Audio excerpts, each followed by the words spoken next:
Chapter 17. Narrative continued by the Doctor. The Jolly Boat's last trip. This fifth trip was quite different from any of the others. In the first place, the little gallipot of a boat that we were in was gravely overloaded. 5 grown men, and 3 of them, Trelawney, Redruth, and the captain, over 6 feet high, was already more than she was meant to carry. Add to that the powder, pork, and bread bags. The gunwale was lipping astern. Several times we shipped a little water, and my breeches and the tails of my coat were all soaking wet before we had gone 100 yards.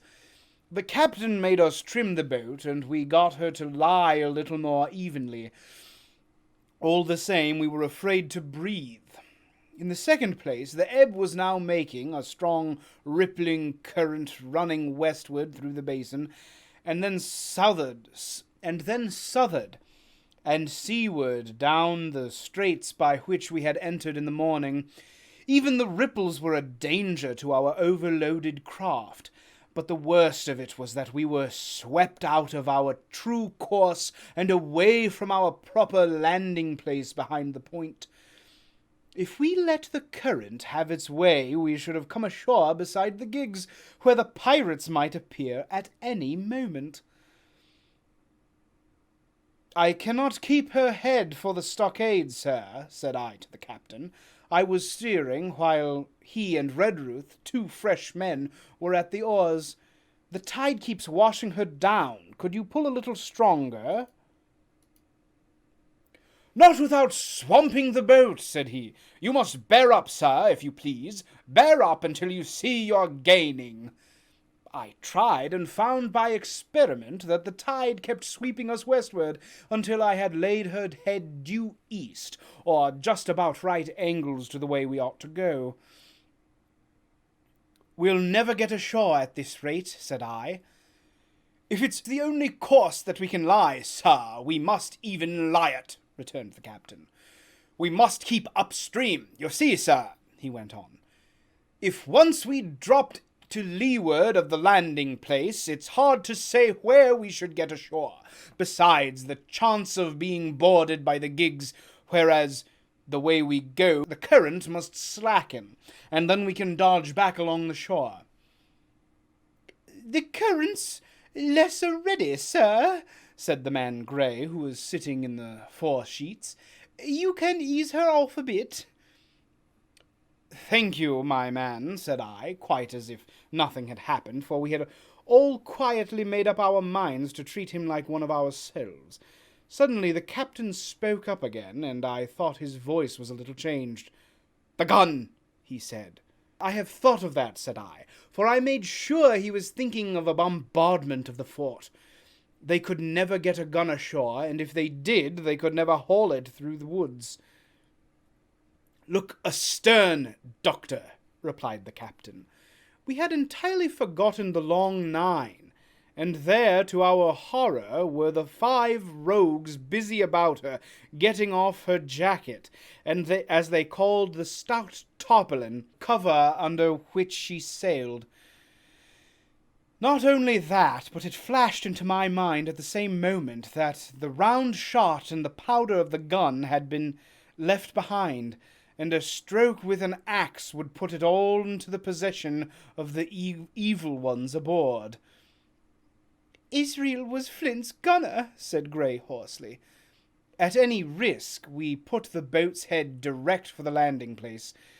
By this time we had got so far out of the run of the current that we kept steerage way even at our necessarily gentle rate of rowing, and I could keep her steady for the goal. The worst of it was that, with the course I now held, we turned our broadside instead of our stern to the Hispaniola, and offered a target like a barn door. I could hear as well as see that brandy-faced rascal Israel Hands plumping down a round shot on the deck. "Who's the best shot?" asked the captain. "Mr. Trelawney, out and away," said I. "Mr. Trelawney, will you please pick me off one of these men, sir? Hands, if possible," said the captain. Trelawney was as cool as steel. He looked to the priming of his gun. "Now," cried the captain, "easy with that gun, sir, or you'll swamp the boat. All hands stand by to trim her when he aims." The squire raised his gun, the rowing ceased, and we leaned over the other side to keep the balance, and all was so nicely contrived that we did not ship a drop. They had the gun by this time slewed round upon the swivel, and Hans, who was at the muzzle with the rammer, was in consequence the most exposed. However, we had no luck, for just as Trelawney fired, down he stooped, the ball whistled over him, and it was one of the other four who fell.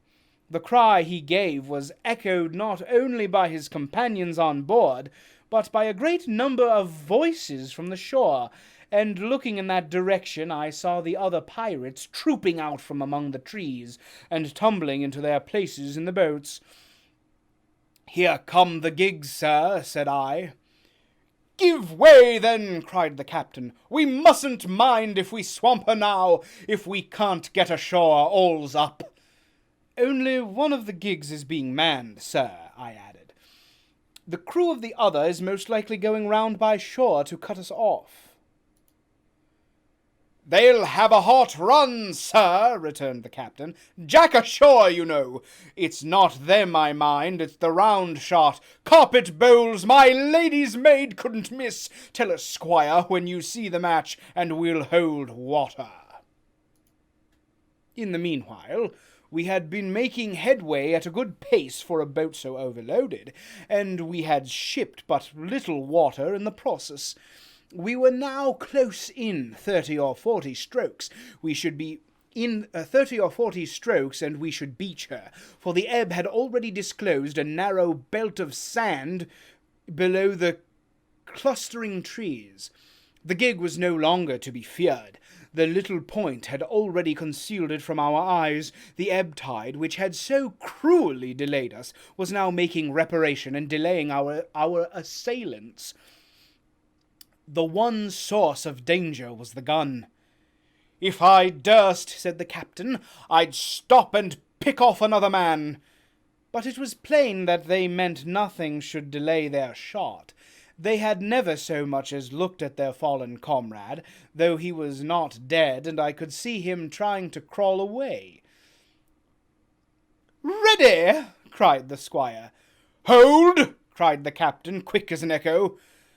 And he and Redruth backed with a great heave that sent her stern bodily under the water. The report fell in at the same instant of time.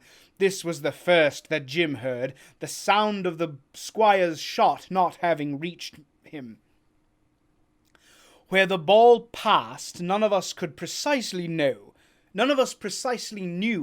but I fancy it must have been over our heads, and that the wind of it may have contributed to our disaster. At any rate, the boat sank by the stern quite gently in 3 feet of water, leaving the captain and myself facing each other on our feet. The other 3 took complete headers, and came up again drenched and bubbling. So far there was no great harm, no lives were lost, and we could wade ashore in safety. But there were all our stores at the bottom, and to make things worse, only 2 guns out of 5 remained in a state for service. Mine I had snatched from my knees and held over my head by a sort of instinct. As for the captain, he carried his over his shoulder by a bandolier, and like a wise man, lock uppermost. The other 3 had gone down with the boat. To add to our concern, we heard voices already drawing near us in the woods along the shore, and we had not only the danger of being cut off from the stockade in our half-crippled state, but the fear before us whether, if Hunter and Joyce were attacked by half a dozen, they would have the sense and conduct to stand firm. Hunter was steady, that we knew. Joyce was a doubtful case, a pleasant, polite man for a valet and to brush one's clothes, but not entirely fitted for a man of war. With all this in our minds, we waded ashore as fast as we could, leaving behind us the poor jolly boat and a good half of all our powder and provisions.